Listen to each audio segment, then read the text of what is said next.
Opa, meu nome é Reply, e hoje eu quero falar que escolas matam arte. Mentira! Eu quero falar desse meme que todo dia é compartilhado por alguma página artística com essa legenda, nos mais diferentes idiomas, e apresentar a visão tanto de uma artista profissional quanto de uma pedagoga. Como artista, eu quero começar dizendo que a escola nunca foi um lugar pra arte, pra mim. Porque a gente ficava muito ocupado com as aulas padrões e não tinha muito tempo pra ser criativo, tirando as aulas de arte, em que era só desenhar alguma coisa diferente toda vez. Quando a gente fazia uma piada, reprovavam. E o sistema era muito rígido com prazos de entrega pra trabalho e outras coisas. Existiam trabalhos que pediam um certo grau de criatividade, mas nunca era muita. E sempre era o mesmo padrão de cartolina, o mesmo tipo de maquete, o mesmo estilo de feira de ciências. Nada em que pudéssemos inovar de verdade, entende? Às vezes reprovavam até colocar uma arte na capa dos trabalhos. E ainda assim, de algum modo, eu me tornei artista, mas já eu explico por quê. Antes, o outro lado. Bem, eu não gosto muito de misturar minha vida profissional com o canal, mas eu sinto que dessa vez isso vai me permitir mostrar os dois lados dessa história e dar os meus 10 centavos sobre isso. Muitos artistas de sucesso que conhecemos dizem que não se deram bem com a escola, e a impressão que passa é que todo artista de sucesso não era um bom aluno. Mas isso tá longe da verdade. O que acontece é que artistas que eram bons estudantes não costumam dizer isso, porque isso é o esperado. Ninguém quer ouvir uma trajetória onde a pessoa sempre teve sucesso, porque é uma história chata. Por exemplo, Kanye West teve que se mudar pra China sem saber o idioma, teve que aprender tudo junto com a mãe e continuou tirando notas altas. A Lady Gaga, apesar de sofrer bullying, também tirava notas muito altas. O Felipe Massa, considerado até hoje o maior gênio da Fórmula 1, era um aluno regular que fazia todos os deveres de casa antes de treinar. O Neil deGrasse Tyson, um dos mais famosos pesquisadores vivos do ramo da física, assim como o Átila Yamarino, um dos maiores divulgadores de ciência do país, fizeram toda a sua vida acadêmica, conforme o esperado. E essas histórias são chatas de contar e chatas de ouvir. A grande maioria dos artistas, na verdade, estava na média, assim como todas as outras profissões. E por que é comum que digam que escolas matam arte, então? Porque a escola é um reflexo da sociedade. A escola é feita para que a pessoa se torne um ser social e aprenda o mínimo de como interagir e viver na própria sociedade, sendo um membro funcional para ela. E o que a sociedade mais valoriza atualmente? Você acertou se você respondeu capital econômico, dinheiro, bufunfa. E o que os artistas são conhecidos por? Exatamente, por serem pobres.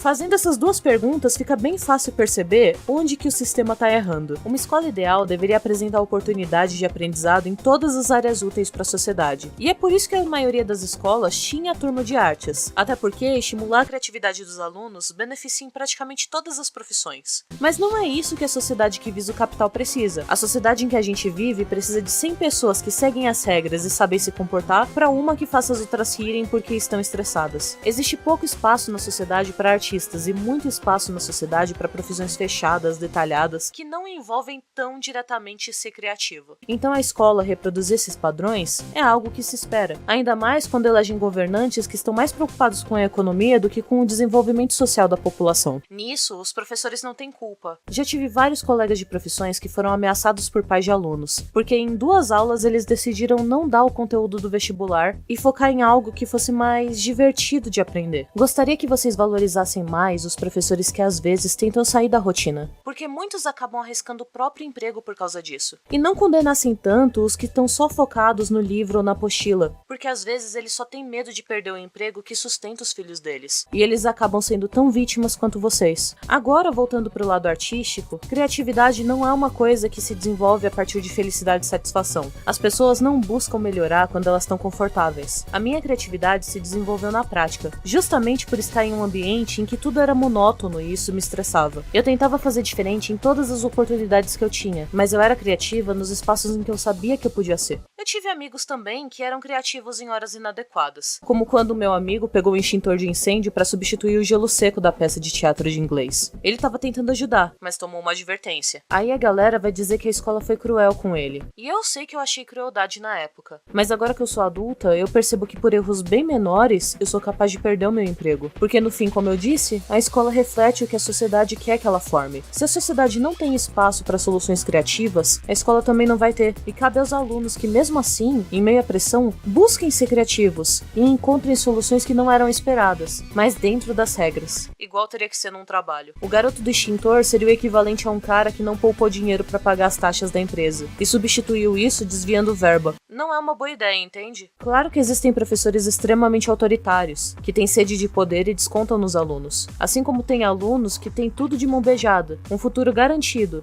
e mesmo assim não querem estudar, e ficam atrapalhando os outros porque não têm atenção em casa. Existem muitos casos particulares, mas no geral, tem um professor mediano tendo que conciliar momentos divertidos, conseguir o cronograma apertado das apostilas, e do outro tem um aluno mediano, que quer estudar e se divertir no processo, para ver se consegue uma vaga no vestibular, com um emprego entre muitas aspas, de verdade. Um mundo ideal seria onde as escolas pudessem estimular os alunos a serem criativos, sem correr o risco de um monte de pais virem reclamar que os filhos não estão seguindo o sistema apostilado, e por isso não vão ter um futuro decente, onde não tivessem 50 alunos amontoados em carteiras velhas, seguindo uma rotina maçante com cada vez menos matérias, onde não fosse um risco que retirassem matérias que provocam pensamento crítico e criatividade nos alunos, como história, geografia e artes do currículo obrigatório, mas são propostas do governo que as escolas têm que seguir. E não, Juninho, eu não tô falando de você que estuda numa escola de elite e pode ser criativo. Eu tô falando de 90% da população que só tem internet pelo celular, e que se não entrar em uma faculdade pública só vai ter que começar a trabalhar pra ajudar em casa, e com sorte sobrar uma grana pro cursinho. Se tu tá numa escola particular sem bolsa, tu é um privilegiado demais, que tem espaço pra ser criativo. E se você não tem esse espaço, é porque os seus pais escolheram uma escola que só foca no vestibular, porque eles não querem que você seja artista. Porque todo artista é fracassado. 1 em 1 milhão dá certo. E outros discursos que a nossa sociedade reproduz.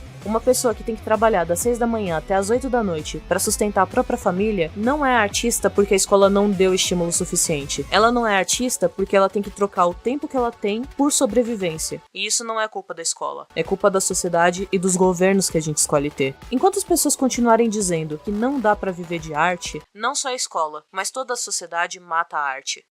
E claro, isso é um discurso bem pessimista, que eu não concordo totalmente no finalzinho, porque como eu disse no começo, temos vários exemplos de sucesso de vários artistas que se deram bem, e que vivem de arte, independente se eram bons alunos ou não, e isso é porque fazer arte nunca dependeu da escola. E pronto, tá aí o segredo.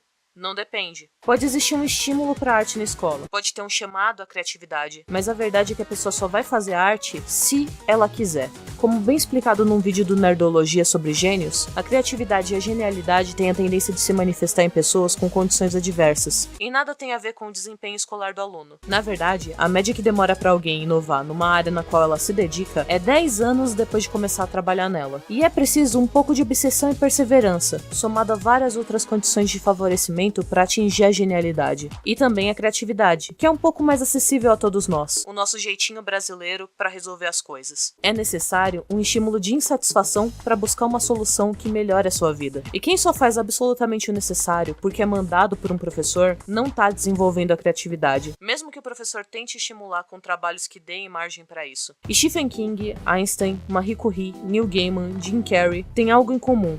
E não eram as notas. E sim a dificuldade que eles passaram enquanto eram jovens, para perseguir seus objetivos. Se uma pessoa quiser, ela vai fazer arte no ônibus, em casa, no canto das páginas do caderno de matemática. Porque nem os pais dela, nem os professores e nem a sociedade podem impedir alguém de fazer arte. Podem te impedir de ganhar dinheiro com ela, mas não podem te impedir de fazer. Porque nada pode matar uma ideia, a não ser o dono dela, enquanto ela ainda tá na cabeça dele. Você pode matar a arte dentro de você se você não tomar cuidado e deixar os outros decidirem o que você pode fazer ou não no seu tempo livre. Porque enquanto você via esse vídeo, você podia estar fazendo arte. E se você tá vendo esse vídeo, você provavelmente não é a pessoa que tem que trabalhar pra sobreviver. A única coisa que te impede nesse momento de fazer arte é você. Porque a arte não precisa estar no papel, não precisa ser ouvida. Enquanto você tiver as suas ideias e não desistir dela, a arte sempre vai estar viva, dentro de você.